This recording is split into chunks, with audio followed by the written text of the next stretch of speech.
Hello, true duelists. It's YGO Strat's Yu-Gi-Oh! Single Card History, where I'm going to be talking about some of the cards that have impacted Yu-Gi-Oh! Throughout the years, and some of the other ones that just didn't. Today's card, the card that would become one of the best normal summons in the game for roughly 5 years or so, Aleister the Invoker. Aleister was first released as a super rare in Fusion Enforcers in 2017, with only 2 reprints to date as of this video. First in Shadows in Valhalla as a secret rare in 2018, and again in Maximum Gold as a premium gold rare in 2020, with a fancy new alt art to boot. As of this video, it has spent no time on the ban list, though you may find some people who disagree with that for one reason or another. A level 4 Dark Attribute Spellcaster type monster with 1000 attack and 1800 defense, its effect reads. Quick effect. You can send this card from your hand to the graveyard, then target one fusion monster you control. It gains 1000 attack and defense until the end of this turn. If this card is normal summoned or flipped face up, add 1 Invocation from your deck to your hand. Aleister is the main deck monster of the Invoked archetype,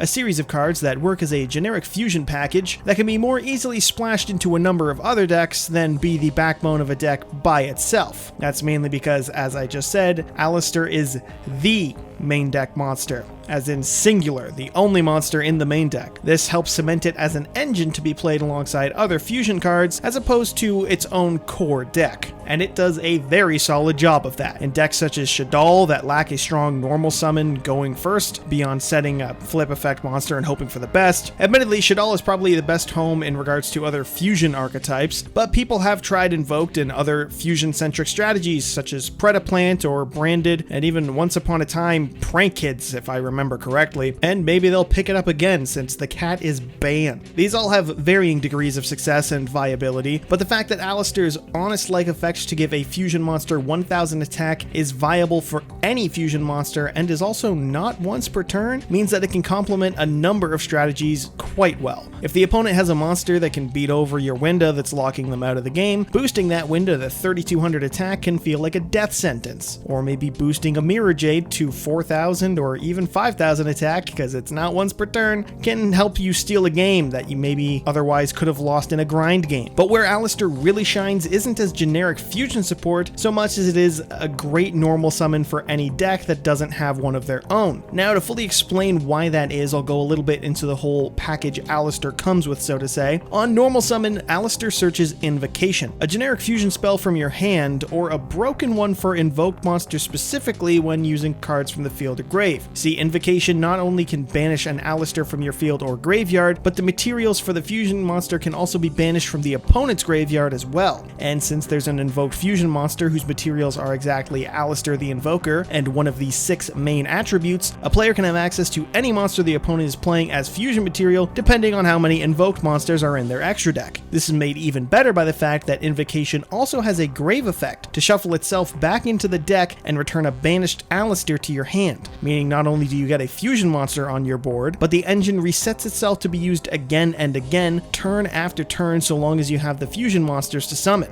Or if you want to do some damage, you have the Aleister in your hand to buff one of your fusion monsters if you prefer that. From that alone, I'm sure you can tell why this is a solid engine, but wait, there's more. Because not only are there fusion monsters for every attribute, but some of them are even good. Hell, one of them is great. Starting with the tried and true Invoked Makaba. This 2500 beater that has a once per turn negate of a spell, trap, or monster effect by discarding the same type from your hand that you're negating. So if you wanted to stop a monster effect, you discard a monster, which you almost always have because of Invocation putting that Aleister back in your hand. Or maybe you have a spell to stop a spell. This means you have access to a turn 1 negate very consistently. And if you aren't familiar with this engine, first, I mean, lucky you, because you haven't had to deal with it. And second, I can assume you're wondering why you would always have a light available to make Makaba, or why you would assume that's the case. Well, the final piece of the puzzle would be Link monsters. You see, Links kinda broke the game in some capacity, and for Invoked engines, it only made them even better, because Aleister can be made into a Link 1 monster, summoning Salamangrate Almirage, who can then be linked into a Secure Gardna, a Link 1 light attribute that is free material for your Makaba, or if you're tight on extra deck space, you can just link Aleister right into Artemis the Magistus Moon Maiden and use that for your Makaba material. And as part of what makes the Invoked engine so great, lastly is the field spell, Magical Meltdown. Not only is this card a field spell tanky for Aleister, meaning terraforming can be a 4th through 6th copy of it, depending on where that card is at on the ban list, but it has a truthfully kind of insane second effect to make Aleister's engine even better. Magical Meltdown makes it so the activation of your cards and effects that include an effect that fusion summon cannot be negated, and the opponent can't activate cards or effects when a fusion monster is fusion summoned. Now, granted, this doesn't stop the opponent from negating the effects of your cards that fusion summon, only their activation, but the ability to play without fear of things like solemn cards or generic bosses that negate activation, such as Baron or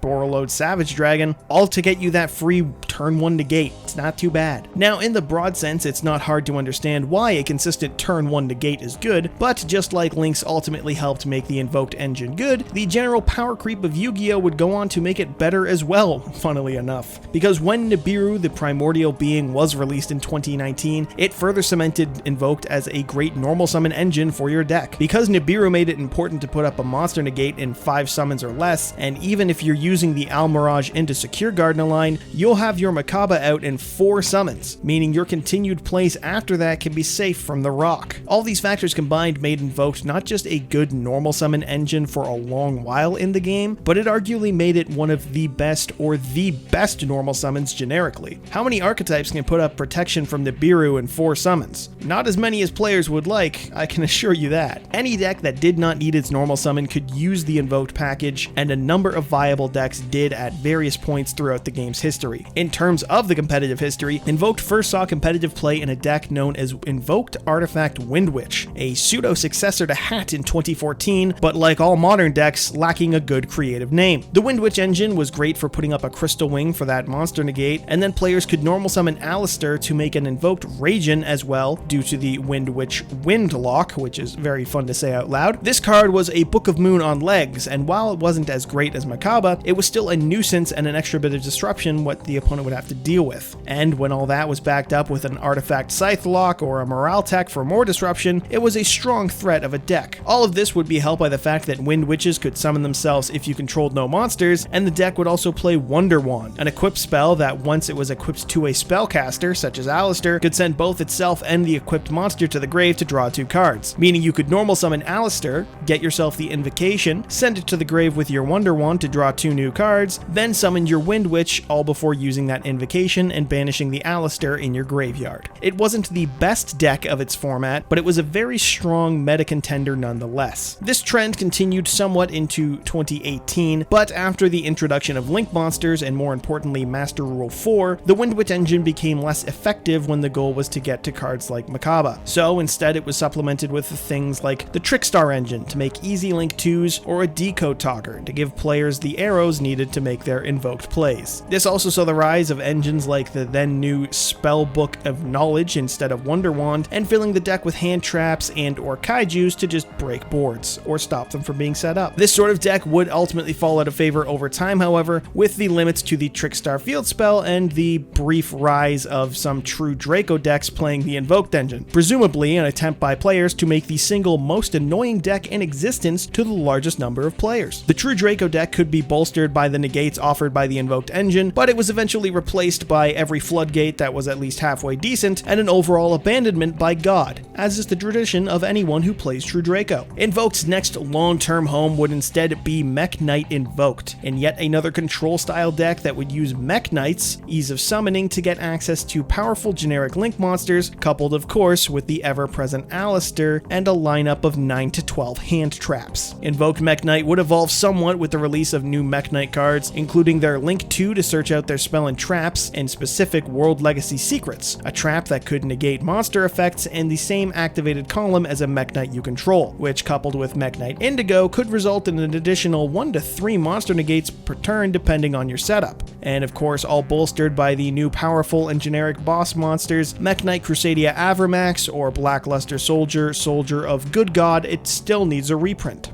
Sorry about that last line, just felt like dating this video a little bit. This deck would eventually fall out of favor, as most decks do, but just because the Mech Knights were outpaced doesn't mean our friendly scholar here was. No, he would go on to move to things like Eldritch Invoked. Eldritch being yet another deck that was a little bit slower maybe, a little more trap focused, with an ability to reliably and consistently access those trap cards to disrupt the opponent on their turn, thanks to their entire spell and trap lineup floating. And of course, as is the tradition of all decks playing Invoked, no mandatory normal summon to get the engine going, and so Aleister showed up for a brief time in Eldritch decks as well, to play the same role he always did, make a Makaba to function as a generic negate for every deck that plays him. Also, shortly before Eldritch, there was the Shaddoll Structure deck, which gave powerful new fusion tools to the once top deck, most notably El Shaddoll Apkallone, who when sent to the graveyard could add any Shaddoll spell or trap from deck to hand. This paired with the release of Shaddoll Schism, a trap card to summon Winda on the opponent's turn, and the long overdue unlimiting of El Shaddoll Construct, meant that Invoked Shaddoll was a strong going second deck that could abuse Aleister as Shaddoll's normal summons, and then Shaddoll Fusion to break apart boards and go for OTKs. The deck was good, but it would ultimately evolve into Dogmatika Invoked Shaddoll, with the release of the Dogmatika engine in Rise of the Duelist later that year. The Dogmatika cards would serve as the final piece of the puzzle to truly break Invoked Shaddoll into being a true, consistent threat, with Dogmatika cards like Nadir's Servant or even Dogmatika Punishment to be able to send copies of Apkallone to grave right away to search your engine pieces or disrupt the opponent, as well as get you access to Shaddoll Schism, or in layman's terms, easy access to Winda. This core strategy has since been Aleister's primary home as of the making of this video, and presumably will be for some time to come. It has grown and changed somewhat throughout the years, with things like Destroyer Phoenix Enforcer adding another layer to the end boards it can produce, and even the branded engine occasionally being considered as well, as what has become a pseudo fusion good stuff deck. You can also see things like Branded Invoked without the other engines, though that's a little more rare since Branded has other solid normal summons of their own, or even just other engines that pair a little better with it. But as I'm researching this video, I did find a Dogmatika Invoked Branded Eldritch deck that is also top, so don't think that other variants are entirely gone. The Invoked engine has been one of the strongest and most reliable normal summons in the game for 5 years as of my making this video. Now, recently, it can be argued that the Adventurer engine has taken its place. Rite of Aramesir does not allow the player who used it to use non-special summoned monsters' effects the turn that it's activated, but in exchange will get players access to a generic monster negate in the form of Wandering Griffin Rider, which won't require you to play 3 or 4 slots of your extra deck or have to discard to be able to get that monster negate that Makaba offers. And even better, all still being recycled by Fateful Adventure turn after turn as long as that stays up. That isn't to say the Adventure engine will completely replace Aleister for the rest of time, as some decks might prefer not to play the Adventure package, or even just some players might not like to, or maybe they can't afford to, who knows. Even to this day, it is hard to come up with a normal summon as reliable and generic as Aleister is, and that alone will keep it in the game for some time to come. Not to mention the field spell's generic protection for all your fusion summon cards, not just the spells, but the monster effects and the trap cards too. Overall, I feel safe in saying that Aleister the Invoker is a staple of the Yu-Gi-Oh! Metagame at this point. For 5 years, this card has given players access to one of the stronger turn 1 negates to protect plays, able to stop any card type depending on your hand, and able to recur itself turn after turn to boot. I haven't even gone into full detail about all the other things that the Invoked engine can get you. Stun players occasionally might like to summon Invoked Caliga because that card doesn't let you play Yu-Gi-Oh! And that's what Stun wants to do. You can disrupt plays with Book of Moon via Raijin if you're playing a wind monster, and the argument to play the Salamangreat Almirage into Secure Guard in a line is because in part you can get access to Invoked Purgatrio, which is incredibly good at stealing games out of nowhere with its multiple attacks and just crazy high attack stats sometimes. The Invoked engine can open a variety of plays for any deck that it is a part of, and all by running a single monster in the main deck and whatever tech choices you want in your extra. It's actually kind of insane the value the engine provides, and it's certain to pop up anytime a deck comes along that doesn't need its normal summon for that fact. So until this engine gets hit, get used to seeing Mr. Blue Hair and Pronouns here, because there are few engines out there that are as generic, reliable, and good as the Invoked engine. Oh, and check out the sick alt art and invocation we're getting. Damn, does that go hard. It's always nice when your good cards can look good too, you know? And so, that is our look at Yu-Gi-Oh! Single card history, Aleister, the Invoker. Stay tuned for our next video, and feel free to suggest some cards to review or what type of video you'd like to see. Don't forget to like, and as always, subscribe to YGO Strats, so you too can become a true duelist.